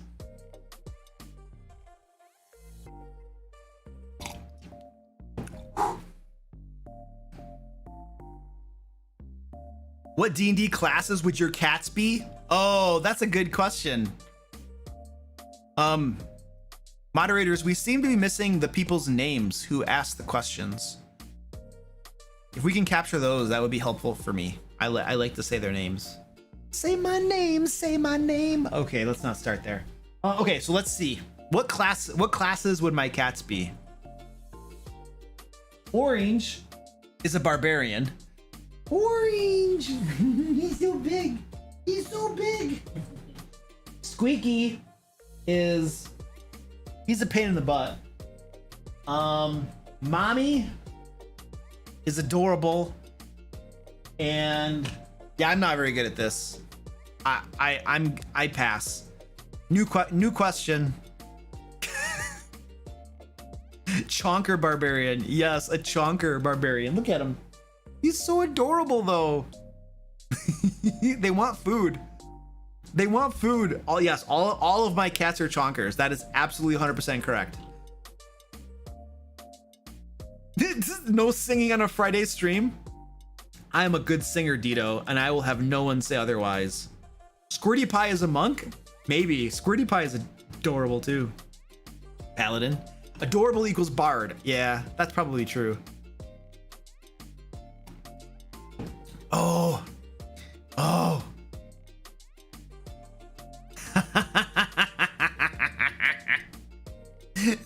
I love Penguin Butt. It's awesome. Somebody's like spam, spam, spam. Penguin Butt's like, BAM! Stop spamming. It's awesome. How do I as a player handle a DM that barely gives any information? Okay, stop right there. Dungeon Masters, information is your friend. Give it to your players. Be generous with information. Give them information. There's no need to withhold information. You know, like you want to protect secrets and mysteries to a certain extent because you want there to be that, oh, I wonder aspect of things. But being too stingy with information doesn't actually help. I'm pretty generous with information for my characters. I want them to know this information and stuff, because that's what makes the game fun and cool. Okay, next part, the rest of the question. How do I as a player handle a DM that barely gives out any information? It's really hard to play when I have no idea where anything is. Well, that's the answer right there. The answer is, hello, Dungeon Master. You don't really give us a whole lot of information, and it's really hard for me to play the game when I don't know where anything is, when I don't have the information.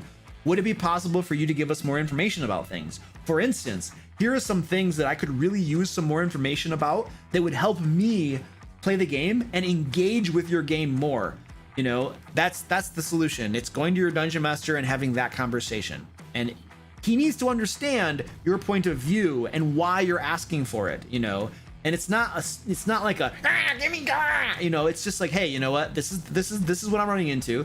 I need more information for these reasons. This is how it's going to help me. This is what the benefit is going to be for your game as well. I'm going to be more engaged. I'm going to be able to play the game better, you know, as opposed to sitting here.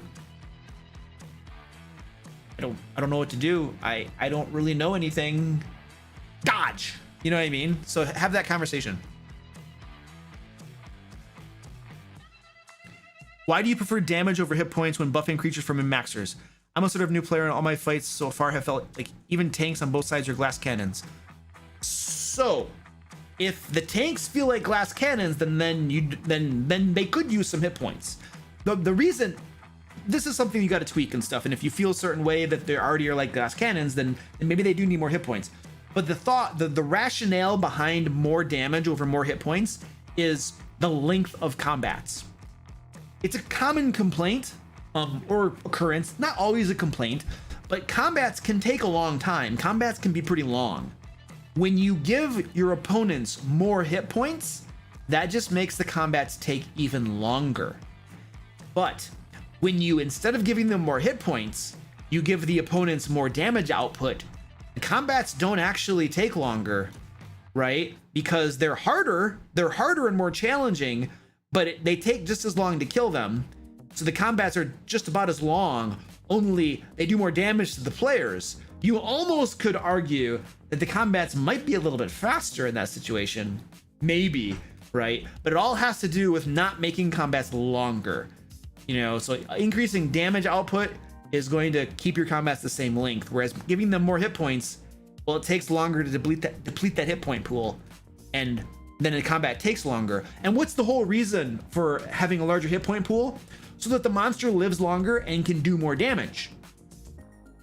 So instead of making the combats longer so that the monsters can do more damage by having a larger hit point pool, we could just give them more damage output and keep the same amount of hit points, and we'd accomplish kind of the same purpose. without making combats longer. That's the thought process behind that statement.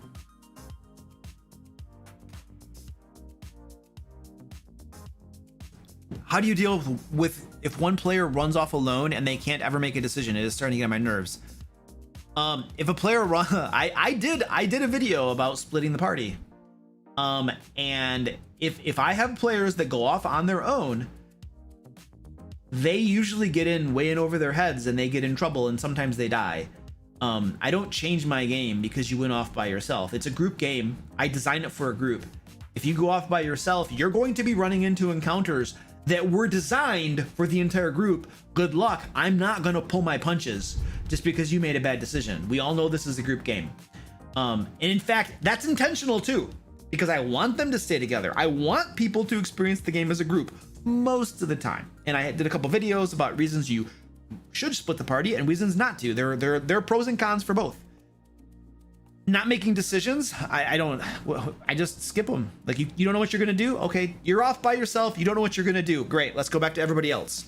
Let's play over here for 10, 15 minutes. Do you know what you're gonna do? No, not really. Okay, you just keep thinking. Let's keep playing over here. Hey, over there off by yourself. Do you know what you're gonna do yet? No? Okay, cool. We're gonna keep on playing. 2 hours later. Do you know what you're gonna do? Yeah, I'm gonna go back with the rest of the group because you all seem to be playing the game and having fun. Oh, okay. I mean, I don't know. If someone can't make a decision in combat, then they can I just skip their turn and they can dodge or something. You know, you have to make a decision. You can't bog the entire game down for everybody by waiting for a player who's going to take 20 minutes to make a decision. It bogs the game down for everybody. Nobody has fun at that point. That person needs to deal with their inability to make decisions and get better at it for the sake of everybody at the game table.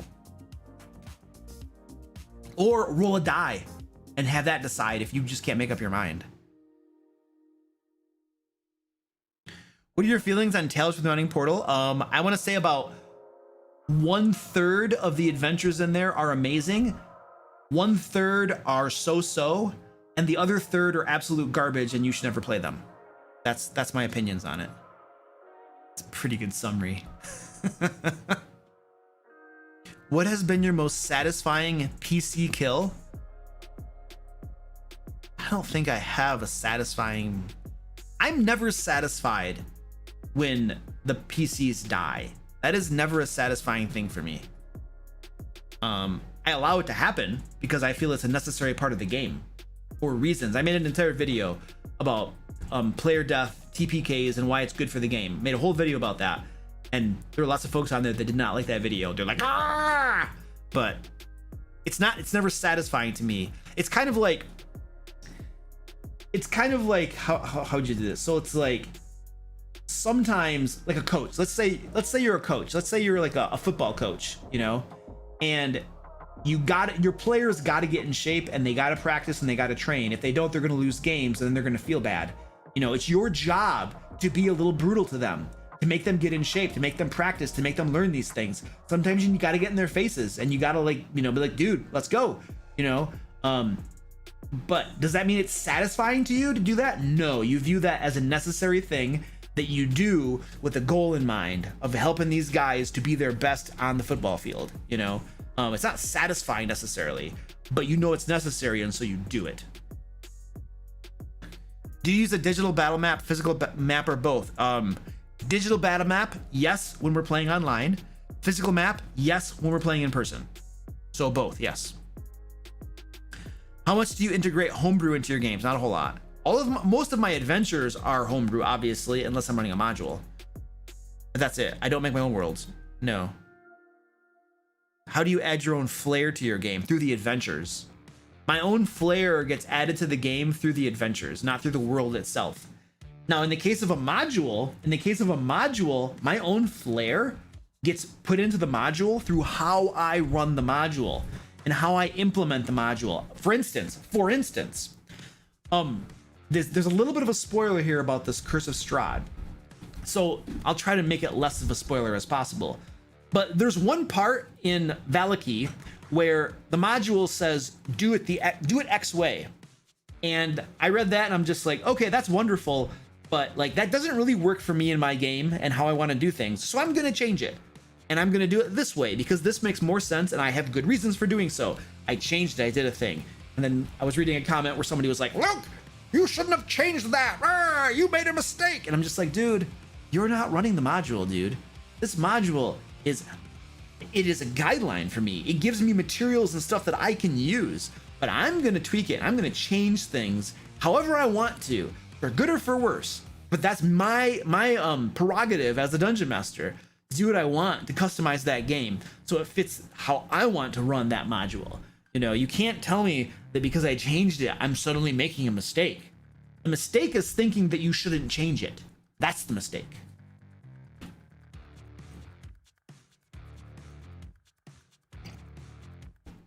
Is it okay to change things up and play some monsters smarter than the stat block alludes by saying that they have dealt with adventurers before? Yeah, I think so. I don't see a problem with that. I mean, in all honesty, the average human intelligence is between an 8 and a 10. An 8 and a 10. And most humans are smart enough to figure out, you know, like, if you ever get into fights with folks, you start to learn, you know, like, oh, that guy's got cauliflowered ears, I'm not messing with him, just gonna walk away from this one. It doesn't take you that many times in certain situations to know things and learn things. And you don't got to be a genius. You don't have to have an intelligence of 12 or 14. 12 or 14 are exceptional intelligences. 8 to 10 is standard. So your standard orc and goblin are smart enough to learn and figure things out, you know? So I feel like sometimes we limit ourselves and we're just like, oh, I can only make my enemy intelligent if his intelligence is like an 18. Well, 18 is like genius level. That's like Einstein level, you know? Most people are sitting at an 8 or a 10. You know, that's the average human intelligence. And the average human learns and can figure crap out. I think that's a true statement. That's an empty question. Luke, what is your least popular hot take or most controversial D&D opinion? I feel like recently the most controversial one has been the video when I talked about player death and the occasional TPK being good for the game. I think that was probably one of my most recent videos where people freaked out the most, and they're just like, you know. So that's probably the most controversial one recently. Stick around long enough. I have a big mouth. There's probably lots of controversy that comes out of this mouth. How do you deal with a DM who isn't necessarily bad, but they're extremely boring? In all honesty, dude, I probably would find a new DM. It might not be a good fit. It's not your job as a player to train them to be better. You can if you want to, you know, but that's hard, man. If the DM isn't explicitly asking you, how can I make my game better? What can I do? Unsolicited feedback is usually unwelcome feedback. So that's a very difficult position. Even if you go to him with suggestions and stuff, he might take it the wrong way. You know what I'm saying? So that's a hard thing. Honestly, if I were in a game that just absolutely sucked and I wasn't having any fun and the DM was boring, I'd probably find a new game. You know, I'm not at this point. It's like I'm not gonna take it upon myself to train you and help you. You know what I mean? Unless you're asking for it. If you're soliciting it and you're asking for feedback and stuff, that's a whole different ball game. You know, in which case I'd probably just share some of my videos with him.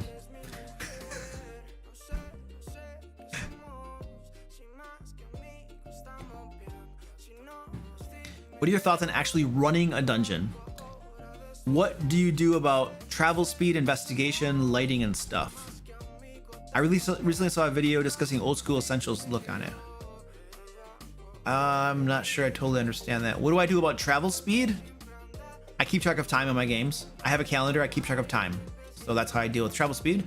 Investigation. When they investigate stuff, it could be a perception check or investigation check. I don't think I understand this question well enough. Lighting. I try to remember lighting and then implement lighting. Yeah. I'm sorry. I don't understand the question well enough to give you a good answer. My bad, dude. Oh wait, I already did that one. How long will you let your players go without any rest at all? Dito, you have no idea. That's not a concern of mine. My adventures and combats are usually challenging enough that my players want to long rest. But like I said, I have a calendar. I keep track of time. I keep track of the last time they long rested. And when they want to long rest, I go back to my calendar and I see when they long rested last. And if 24 hours has not passed, they don't get the benefits of a long rest. So I never have that problem. My players always want to rest. But they know better to do it in a dungeon, usually. Oh, here comes mommy. Here comes mommy cat. Mommy cat. This my mommy's adorable. This my mommy's adorable. This is mommy. She has the most adorable, fluffy belly in the whole world. It is so fluffy. It is not, it's inconceivable how fluffy her belly is. Mama. She's so adorable. I took a picture of her like yesterday, I think, when she was rolling on her back with her big fluffy belly. It's so adorable. Actually, I can probably, hold on a second. I can try to find that picture for you. I think I took it on my phone, so it should go over to photos. Hold on a second. Oh, yes. Okay, here we go. Are you guys ready? I'm gonna show you a picture. Here you go. She was rolling. Look at it. Look at this fluffy belly. Look at this. Look.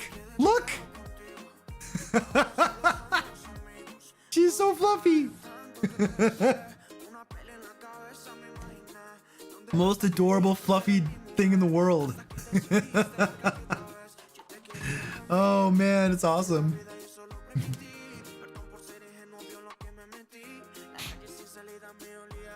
Running a game with a family, how do I deal with one that just wants to take all the gear? I have, from time to time, I have had to just manually say, this is what everybody gets. Everybody gets 5 gold pieces and 3 silver pieces. And, you know, this sword here was meant for this player. There you go. This armor was meant for you. There you go. I mean, if your players can't figure out how to manage that and it's not fair and it's causing them to feel like they're getting left out and they're not happy with how things are, you might have to step in as a dungeon master and just divvy it up, you know, for them. If they can't figure it out, then you might have to just step in and do that. I don't like doing that. I would rather, but I play with adults too, you know, so, you know, if you got like family situation, I'm assuming some younger kids and stuff like that, you know, you might just have to step in and just say, hey, you might also just need to explain to them, be like, look, you know, you're playing as a group game. Part of playing as a group game is making sure that everybody gets an equal distribution of things. You want to make sure that the guy that's guarding your back, he's going to be helping keep you alive. And if he doesn't have any cool armor or magic items or something, he's not going to be able to help you. And then that might cause you to die or something. So we want everybody to have cool stuff so the entire group is more capable. So you could try that sort of logic and see if it helps. It probably depends on age ranges for players and stuff, whether it helps or not.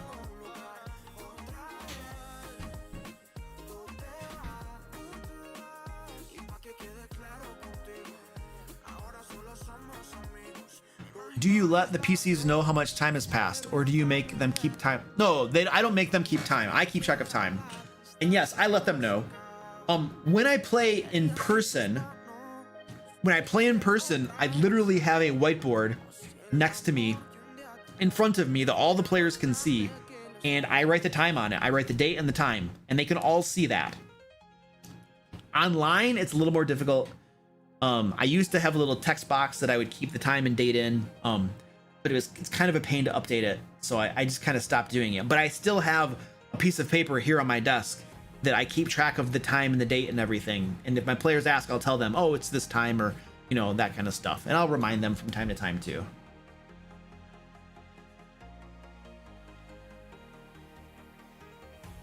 About running a dungeon, do you track torch burn time or time at all inside the dungeon? Okay, time inside the dungeon, absolutely. I keep track of time and calendar, days, everything in my game. That's an important part of my game. Torch burn time, I don't care. My 15th level players have the same 10 torches they started the game with. And those torches have served them well from level 1 to level 15. And if they go to 20, they'll be using those same 10 torches. And if they go to level 30, like I don't keep track of mundane equipment and supply issues such as torches, ammunition, things like that are just not fun to keep track of. Just don't worry about it. Just let's just assume that you have enough torches. Let's assume that you have enough arrows. You know, you're going to be able to restock in between adventures and stuff. So let's just assume that you're intelligent enough to know how many you need and you keep them. That is not a focus of my games. I don't find it fun. My players wouldn't find it fun. Most of the time, we get together to play D&D to have fun. And so I try to minimize some of those logisticy, pencil pushing things that just aren't a whole lot of fun.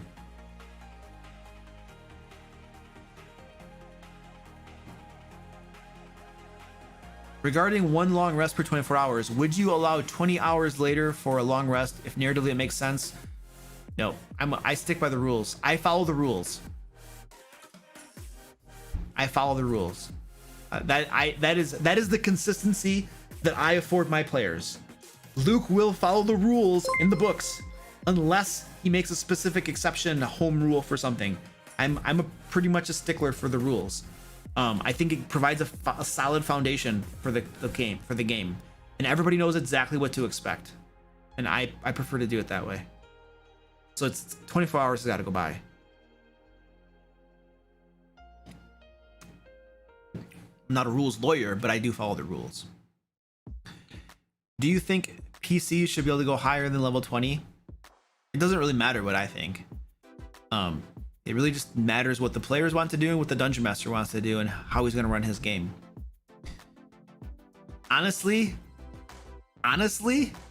what I think is no. I've run games up to level 20 before, and once you hit level 20, like, it just starts to get boring in my opinion. Running a high level game is probably one of the most challenging things you will ever do as a Dungeon Master. And it's not particularly fun, except you get to use some of the really cool monsters, the really high level CR25 monsters that you never get to use in the game. That is the fun part of running a high level D&D game. But dealing with the plethora of abilities and spells and all of the stuff your players can do, that is super challenging. So high level games are really hard for a Dungeon Master to run. So going beyond 20, I would not fancy that one bit at all, in all honesty. What about 23 hours and 50 minutes for a long rest? No. And that's the thing, and that's the slippery slope. If I allow the long rest after 20 hours, why not allow the long rest after just 19 hours? Or after just 18 hours? Or 15? You know what? If you're gonna allow the long rest after 15 hours, you might as well just allow them to long rest as often as they want. You know, it's the slippery slope of like, just a little bit, trim a little bit, trim a little bit, trim a little bit. No, how about we just do 24 hours? Boom, boom, boom, you're done. What word did Dan bring up? Cloak of Displacement? I'm at peace. What you don't understand, Great Aunt Elizabeth, I think that's who mentioned that. Oh no, Generous Heal. It was Generous Heal. Generous Heal, and Dan. I think what you don't understand is that now that the Cloak of Displacement is banned in my games, I am at complete peace. I have no angst or anxiety or anything. I'm okay. I'm perfectly okay with the Cloak of Displacement because I never have to deal with it again. We can all thank Simpaticos for that.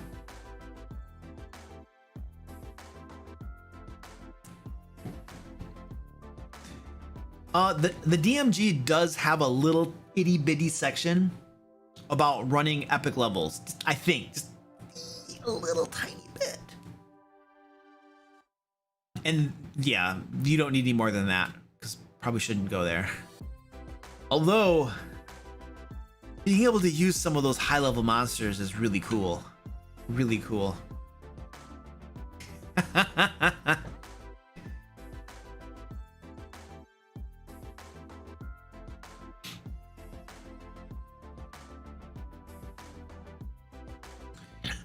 Sebastian, I've never played Warhammer before.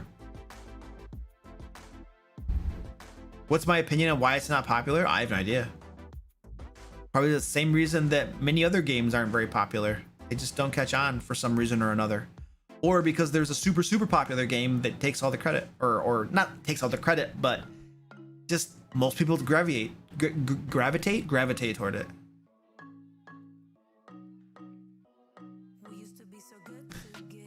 David Davis says, my party started with 6 PCs, now 3 can no longer come regularly. They are leveling far beyond the other 3.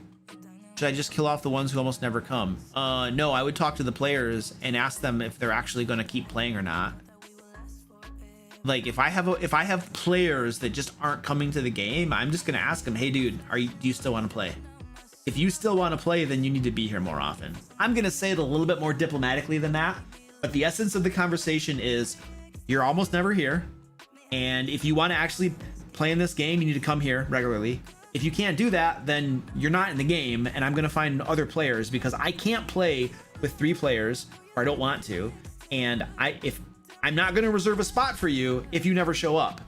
I'm going to find players who there are lots of players who want to play D&D, all right, and who will come. So if you can't, for whatever reason, that sucks, but I'm going to free up your slot and I'm going to get a new player, and I'm going to get a steady group of players who actually are going to be there and play the game. That's the conversation I would have. It has nothing to do with killing their PCs off. I don't care about that. It's about the conversation with the players to see if they want to commit to the group or if they don't. No call, no shows. I had a no call, no shower. After the second no call, no show, I talked to him and he was gone. I don't. If you tell me in advance, like, hey Luke, this thing came up, I can't come. Okay, that's not a big deal. Life happens. And my players sometimes miss the games. I'm not like, I'm not like the attendance Nazi over here. It's like, it's like life happens. Sometimes you can't come. The question is, does it happen every single week or does it happen every 2 months? Because there's a big difference, Is this a rant? I don't know. Like, at what point does something cross over and become a rant? I don't know. Question, artifacts, have you made any? Made any? No. I don't think... I've not made any. I've used the Eye of Vecna in my Sword Coast Guard game. The one player Sebastian...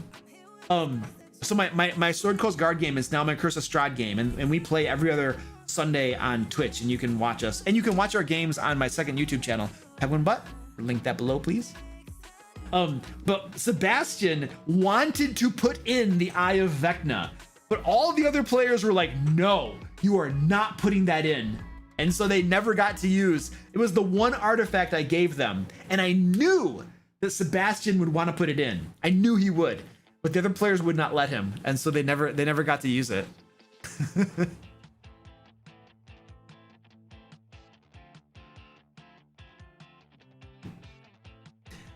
Security camera says rant equals time plus passion for the topic. Yeah. I'm only going to rant about something I care about. Yeah. Either positively or negatively, I suppose. You may have already answered this elsewhere, but Lucky Feet, what's your stance? I don't mind it at all. I'm okay with it. I get that it's annoying and blah, blah, blah, whatever. I just don't. I had my blessed Simpaticos, bless his heart. Simpaticos once had a spellcaster called Elodin. Elodin not only was a divination wizard, but he also took the Lucky Feat. Divination wizard plus Lucky Feat. It was like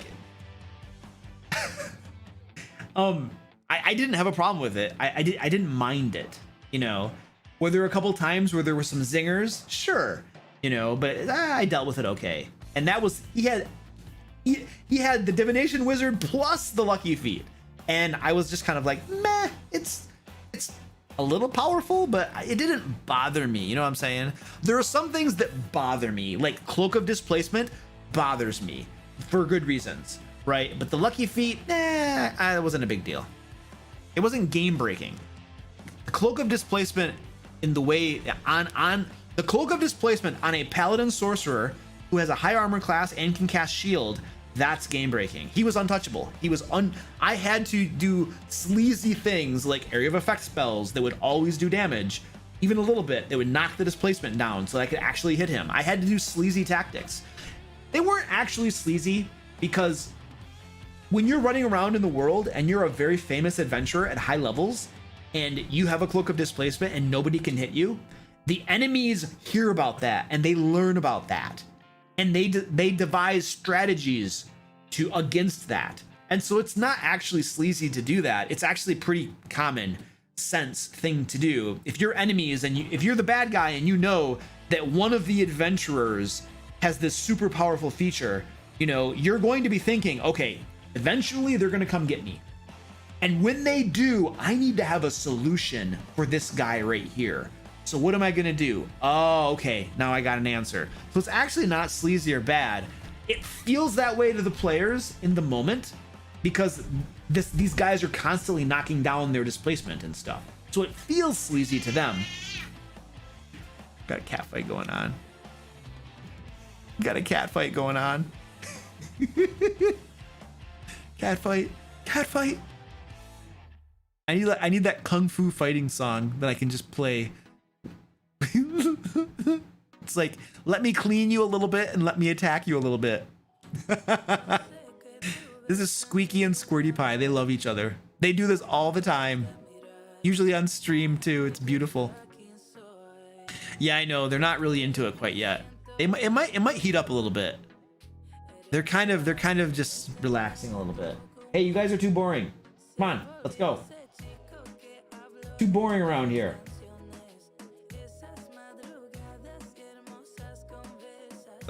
I need some pouncing. You guys are boring. You're boring people. I don't know. I forget what I was talking about. I lost my train of thought now. Zach says that's my cats all day, alternating between biting necks and licking each other. Yeah.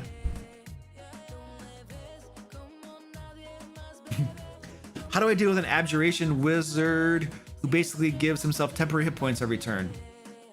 It's a class feature. You just play the game. That's not really a big deal. I don't think there's anything to deal with. It's just something that they can do. Every class has cool things they can do. That's his cool thing. I don't advocate for negating classes' cool things they can do because that makes them feel uncool.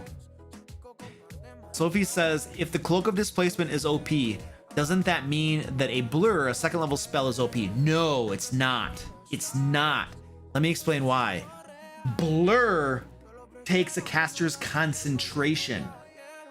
It takes their concentration. And in 5th edition, you can only concentrate on one spell at a time, and it had better be a good spell. So if you're concentrating on blur, that means you're not concentrating on hypnotic pattern, hold person, banishment, animate objects, a summoning spell, any number of spells that are way more powerful and better than like a blur. And mirror image is not concentration and is far better than blur. Blur is actually, if you're a spellcaster, a pure spellcaster class, blur is a very bad spell.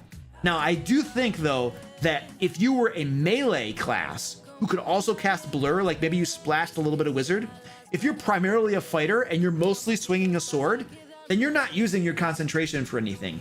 In that case, and you have a high constitution score and saving throw, in that case, blur could be a very good spell for you. You know, but not a whole lot of people splash wizard or sorcerer to just get blur spell, you know. Yeah, but you have concentration. You can break their, once you break their concentration, the blur is gone. With the Cloak of Displacement, it doesn't go away. Like, it comes back every single round, you know. Even after you broke it on them, it comes right back again. It's always there. and it doesn't expend any resources. Casting the blur, I think blur is a second level spell. I think casting blur expends resources. Local displacement doesn't expend resources. It's just there. So I think there is a distinction between the two. And blur as a spell is a very poor choice if you're looking for stuff that makes you less easy to hit. Refill on the coffee. Thank you, Alex. Yes, it's almost time. It's time for a refill. What is the Rangers cool thing? I don't know if Rangers have cool things. Animal companion?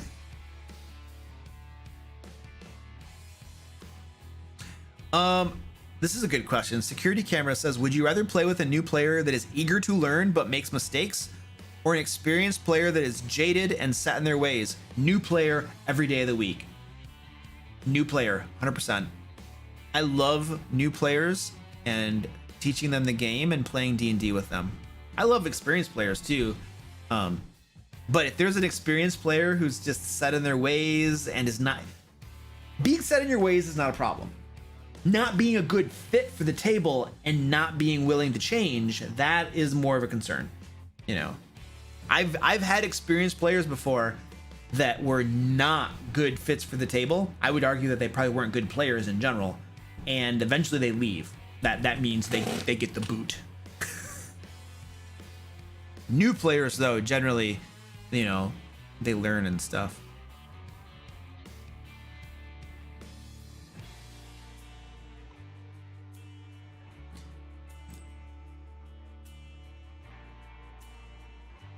I'm looking to make a D&D channel. What are good ideas to dazzle the audience? Oh, dude. I don't really think I have any advice for you that's gonna fit right here, dude.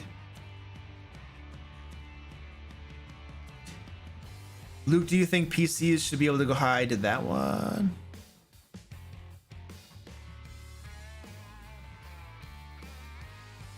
Can you give us a rant on metagaming? No, I don't really. Metagaming doesn't really bother me a whole ton, in all honesty. It's more of like a little annoyance, but I don't get too worked up over metagaming. It doesn't bother me a whole lot. Do you interview players before bringing them into a game? Yes, in a way, yes, I do. So what I do is I have an on-call player system. Actually, I haven't used this system at all since we started playing online due to quarantine and stuff like that. But the way this system generally works is I have 5 players, and then I have a few players who are my backup players or my on-call players. When a normal player can't make the game, I call these guys, I email them, and one of them comes and plays, and they join the group for one game, and then they leave and this person comes back. What that allows everybody at the table to do, all of us at the group, is to get to know these people and to see if they're good fits for the game or not, because eventually one of these players is going to leave. It happens. It will happen. And when they leave, I have 3 players that I now know, oh yeah, these are good guys. Let's pick the one that we all think, you know, we want to have play with us. Boom, that person comes over and takes that spot. So that's what I do there. Absolutely, 100% advocate for doing that.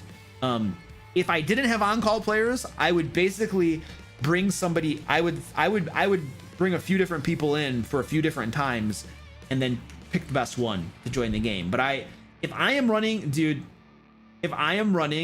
an awesome game with people that I have lots of fun with, and a new person comes into the game that is not a good fit for the group and is ruining our fun, there is no way I'm gonna let that person stay there, dude. They're getting the boot. You're not gonna ruin our fun, dude. I'm sorry, it's not happening. You're not a good fit. There's another group out there that you probably are a good fit for, but it's not this one. So yeah, it's not just random person you're welcome to play and they're here now. No, I don't. Yeah, no. Yeah, I need coffee. Will you keep putting videos on YouTube, or will they stop, or is it only the streaming that will stop on YouTube? Oh, dude, the YouTube videos will never stop. The videos will never stop. Those will always come out every Tuesday on YouTube. Those won't stop. The streaming will eventually go over to Twitch at some point.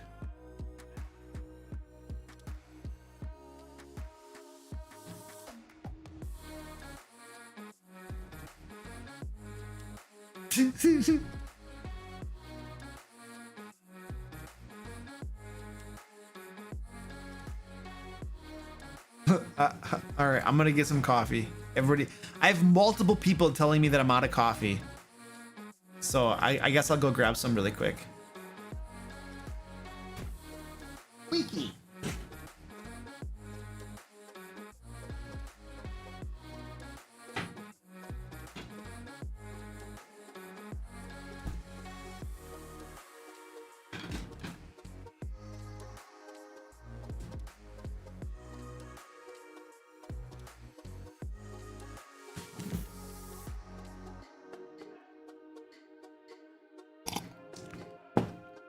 There. Is that better?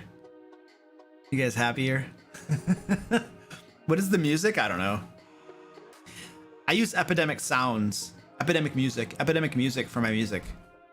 Epidemic sounds? Epidemic music? It's one of those two. I don't know. It's something from them. Why shouldn't you roll dice before being asked to? Because you should just wait for your dungeon master to ask you to roll dice.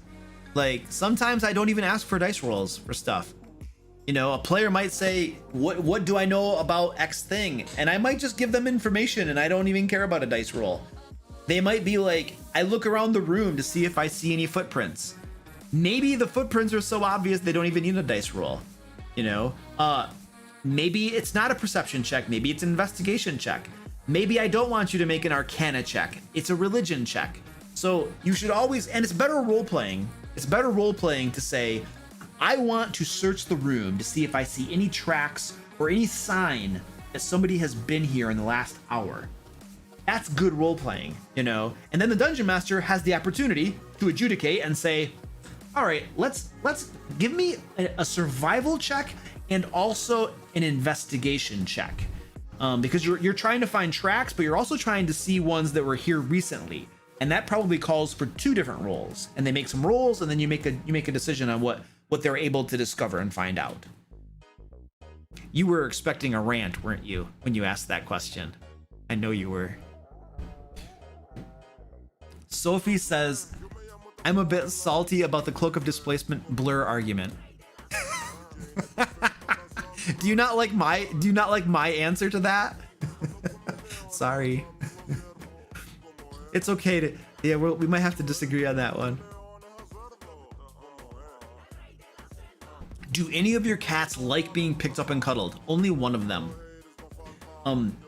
Noki, mommy cat number 2, is the only one that will really tolerate me picking her up. And sometimes I'll just sit here watching Netflix or something. I'll just have her here and I'll just be petting her. And she'll just sit there calmly for a long time. But none of the other cats will tolerate that. They're all just like, ah! They want to get out of there. What's the difference between investigation and perception? Perception, you're trying to just see what you can see or find something. Listening, looking, smelling. You're trying to perceive something. You're trying to notice that it's there. Investigation, you're trying to figure out how something works. So to find a trap, it's perception. To figure out how to disarm a trap, that might be investigation. Secret doors. To find a secret door, perception. To figure out how to open the secret door, investigation. So that's the distinction.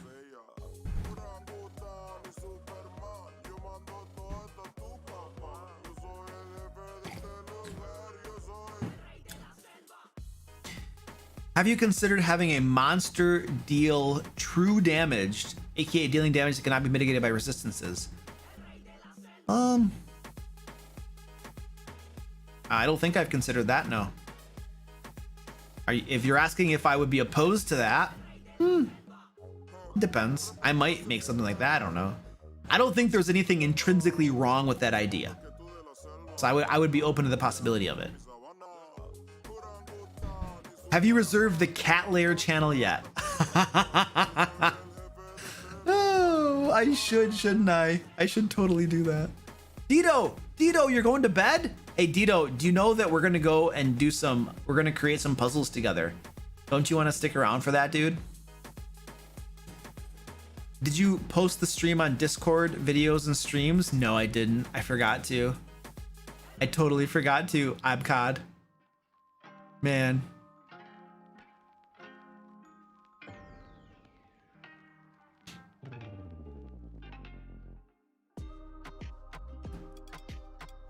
Your current, so Sophie says, my current DM scorned me by taking away the Cloak of Displacement away from me before my first session. So I asked if I could change my spells. I got Blur with a high con AC character. I mean, that'll be useful. That'll be useful to you. Are you a spellcaster primarily, or are you a melee type? If you had Cloak of Displacement, it sounds like you might have been a melee type, right?